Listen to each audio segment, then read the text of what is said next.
In 2024, Palantir made a deal with Israel to harness Palantir's advanced technology in support of war-related missions. We see part of that technology today as the Lavender AI system, which assigns Palestinians a numerical score of 1 to 100 based on how likely they are of being an enemy. It has a 10% error rate, which has been acceptable for Israel and Palantir. Getting wealthy off of killing Palestinians. Palantir kills Palestinians with their AI and technology. Oh. They're killing my family in Palestine. Yeah. And, you know... How do you sleep at night? Well, if you... Shame on you. Do you want to hear my answer? So the primary source of death in Palestine is the fact that Hamas has realized that there are millions and millions of useful idiots that will... Stop using that excuse. This is why you don't get a flat. How dare you, your AI and your technology from Palantir kills Palestinians? Mostly terrorists. So what do you think about the use of artificial intelligence, or Lavender, by the IDF in identifying Hamas targets? Look, I'm not.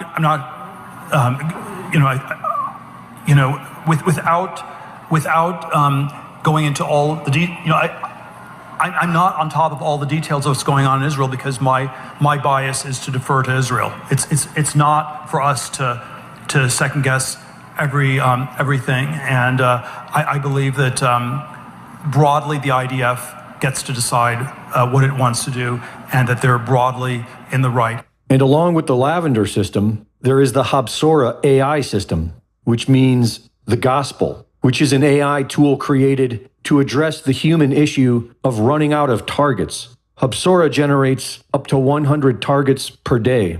Both these AI systems use Palantir's advanced surveillance technology to track every person's phone records, social media, and movement patterns. Palantir's tech is used by the U.S. military and local police departments. It is the premier tool for mass surveillance. When running for his first term, Trump was saying he would implement a biometric tracking system. We will finally complete the biometric entry-exit visa tracking system, which we need desperately. We will ensure that this system is in place.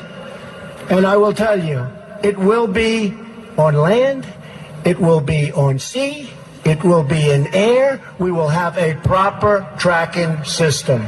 Palantir co-founder Peter Thiel donated $1.25 million to that campaign, and he donated $15 million to J.D. Vance's 2022 Ohio Senate campaign. Palantir has significant ties to the CIA, starting in 2004 when the CIA's venture capital arm, In-Q-Tel, gave Palantir $2 million. Palantir's Gotham platform was developed by and for the CIA. Initially, the CIA was Palantir's sole customer for several years. Palantir is the CIA's surveillance tool. And now, Palantir is to create a system for the federal government that will monitor every American under an AI system, linking Social Security, the IRS, and immigration into one centralized system.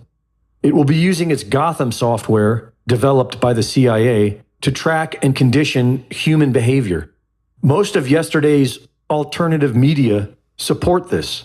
For those who can still think clearly, this is as dystopian as it gets. But there are many fools who are content that the fascist society being put into place will not be woke.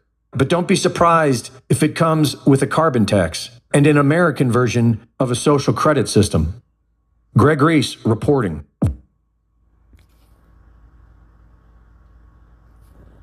It's one thing to criticize your former employer. It's taboo to do that.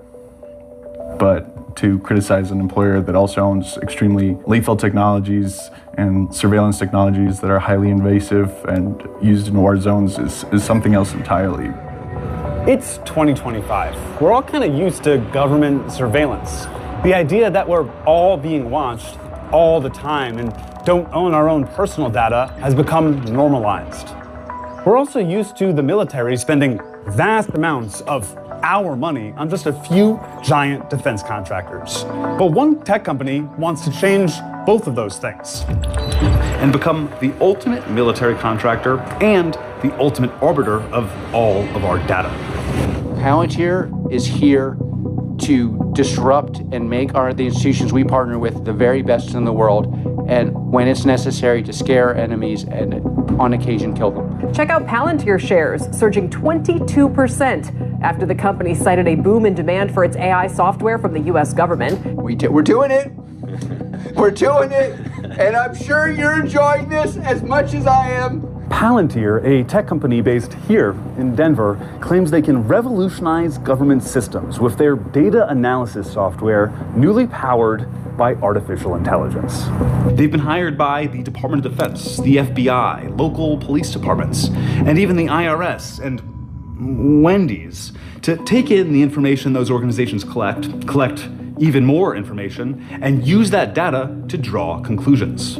It can be used to completely reconfigure organizations' ontology, its reality, what systems matter, what information matters, what processes matter, how they are structured, what biases are introduced at each of those stages. We talked to a former Palantir employee, dug into decades of research, and listened to hours of Alex Karp's own words to unwrap the layers of Palantir's carefully cultivated sales pitch, how they capitalize on fear, uncertainty, and unrest. I don't think in win-lose, I think in domination. This is a company built for bad times. Bad times mean strong finances internally. Bad times are very good for Palantir because we build products that are robust, that are built for danger. Let's rewind a little. Palantir's story starts with one of the most effective things a company can have for sales: fear. After the September 11th attacks, the United States government began expanding surveillance both at home and abroad.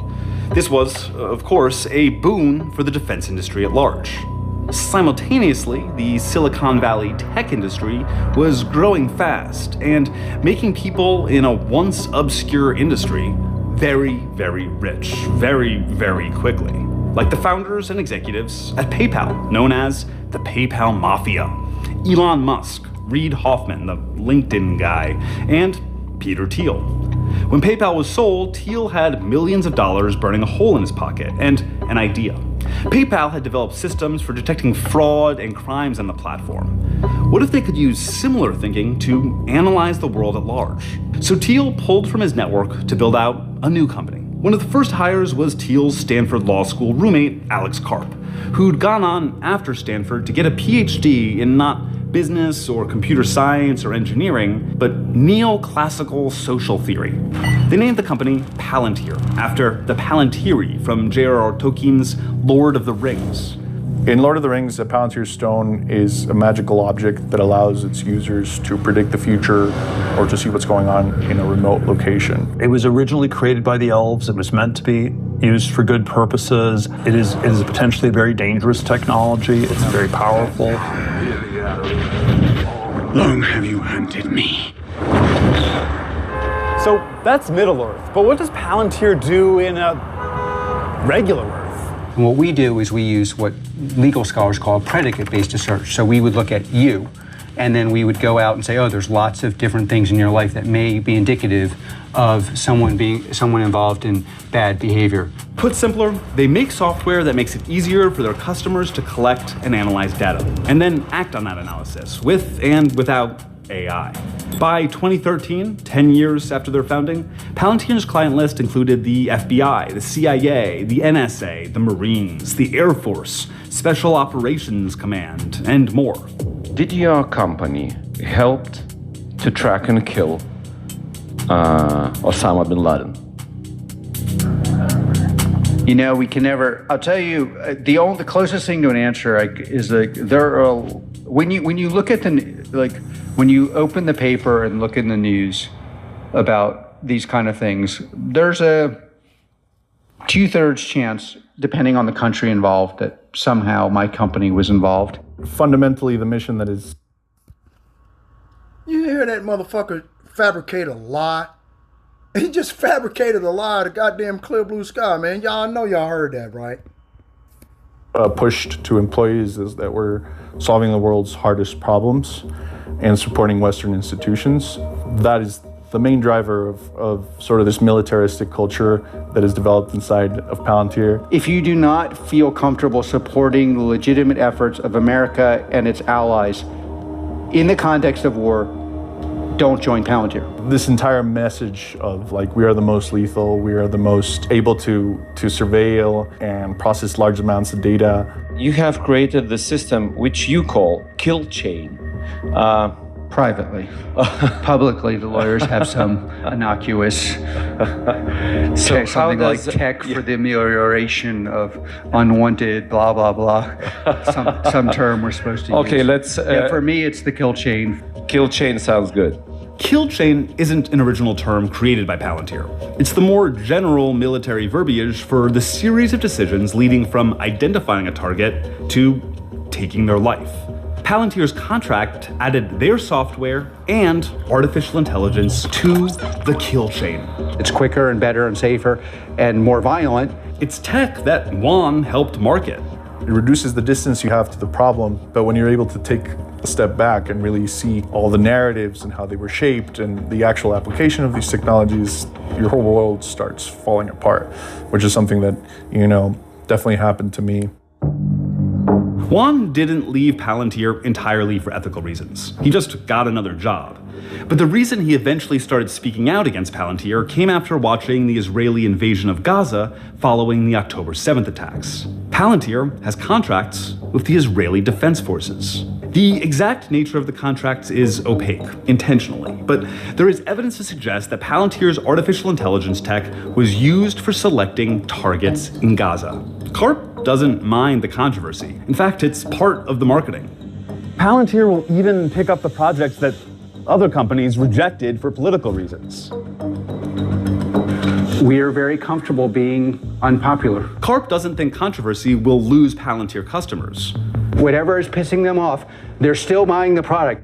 Wendy's hired Palantir to help with their supply chain. Palantir works with health insurance companies to build AI for denials management to protect revenue. Do you want Palantir's AI making decisions about what care is covered for you and your loved ones? They also do business with for-profit hospitals, major investment banks, and even other defense contractors. In 2024, Palantir brought in nearly $2.9 billion in revenue, 55% of which came from government sources, with the vast majority being American. So let's look at their pitch to the American government. Last year, Palantir CTO Sham Sankar put out a presentation and white paper called The Defense Reformation. He cites The Last Supper, which was a secretive 1993 meeting between defense industry executives and the Deputy Secretary of Defense. Over a dozen companies walked in, and only a few walked out. That dinner is often cited as the origin of our consolidated military-industrial complex. And to me, I think this was the definitive moment that kicked off the financialization of defense. From that point forward, it became all about buybacks and dividends and leverage ratios. Criticizing the financialization of the defense industry, calling out stock buybacks, that doesn't sound like a defense executive. That sounds more like the exact argument about the defense industry that we have made before. I think what's interesting to me about Palantir is how they co-opt the language of revolution. But Sankar's argument did work on somebody. Uncle Sam. The Defense Innovation Board, an advisory group within the Department of Defense, cited Sankar's presentation multiple times in their 2024 report on why the DoD needs to divert more of their budget to emerging technology. That's giving money to Palantir. There's a reason Palantir just replaced Ford Motors in the S&P 100 in the months after Trump was elected. The Trump administration is an ideal customer for what Palantir is selling. First, there are many former Palantir employees sprinkled across the Trump administration, from inside Doge to foreign policy advisors to high-level technology appointees. And Palantir co-founder Peter Thiel, heavily invested in the company, is also heavily invested in President Trump and Vice President Vance. He was a major campaign donor to both. Then the stated goal of Doge is to streamline and combine government data, which is exactly what Palantir does. The ways that the government is defrauded is that the computer systems don't talk to each other. And obviously, CARP is loving it. Disruption, in the end of the day, exposes things that aren't working. There'll be ups and downs. There's a revolution. Some people can get their heads cut off. Like, you know, it's like we're expecting to see really unexpected things and to win.